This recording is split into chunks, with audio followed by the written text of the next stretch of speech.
So once you've finished demonstrating the products, now this is the time to show people exactly how the host rewards work. So up until now we've kind of just been a bit vague about things, but now we're going to really explain them properly. So people are now comfortable with you. You're now a human being instead of a salesperson, and they've seen the products, they love the products.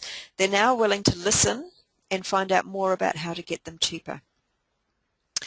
So you could start this part off by saying something like, earlier this evening I mentioned that you would have a chance to think about whether you'd like to get some friends together to look at these products yourself. So what I want to do now is just explain exactly what you could receive as a thank you from the company if you did that. So let's just have a look at the voucher that I gave you at the beginning of the evening. Alright, so now everyone's going to pick it up, and it's been important that they've had this all evening to look at. So now you're going to explain how the voucher works. Now they're going to be looking at the voucher while you're explaining it, but you should also do it visually with products, because people take information in different ways, and just looking at a dollar value or a picture on a voucher is not enough. They need to actually see physical products.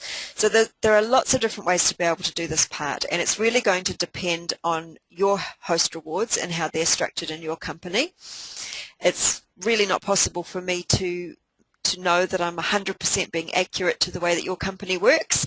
I'm hoping that you'll be able to take the idea or the spirit of things and be able to massage it slightly to work with you. So one idea is that you could have an empty basket, and as you're talking about an average party of maybe $500 and 2 bookings, then you're putting into the basket products that reflect the rewards that somebody would get for this, and that's very visual and it's very enticing.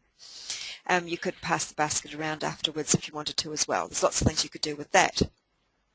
Now, in conjunction with this, you could have written on a little card how it works, and that's what I want to show you now. So you could start off by mentioning that there are several ways of being able to get these products that you might have put into a basket, or you could have just taken off the display and put into a different place on the table or on the floor or wherever.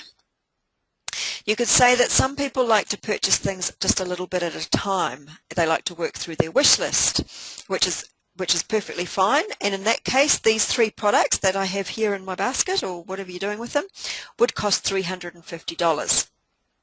Now, I mentioned the card just now. I would have this written on a card, and I'd be reading off the card as I'm showing the products, and then once I'd finished, I'd pass the card around.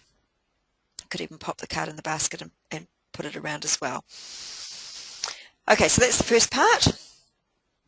Then I would go on to say another way to get these same products is to take advantage of our customer offers, if your company has them. Often a company does offer a special deal if a customer spends a certain amount, or they might have predetermined packs that you can buy. So you can work that around this. But basically what it means is that they'll get things cheaper. So in this case, these products would cost $250 if you bought all 3 of them, rather than just adding to your wish list one at a time. So that means that you'd effectively get product C, hold up product C, for free, and make product C something that you know is really popular, that everybody normally wants, because when they feel that they're going to get that for free, it's a real incentive for them. Now the third way to get these products is to get some friends together, and as a host, the products that I'm showing in the basket here would only cost $50, or whatever it would be with your company. Even better if it turns out that a host of an average party can get these for free, or whatever it is. It's going to look impressive no matter what it is, and people really get the idea that there's 3 different ways of buying them. And I know that some people, when they do this, they'll also add in the 4th way, which is get it all for nothing and make money with the recruiting. But as I mentioned before, we're just talking about bookings today. So just see how you can fit this in with your host rewards. Now this is the time when, if people were really keen on your most expensive product, it's important that you also make a point of using that as an example to show how you can get it a lot cheaper as well.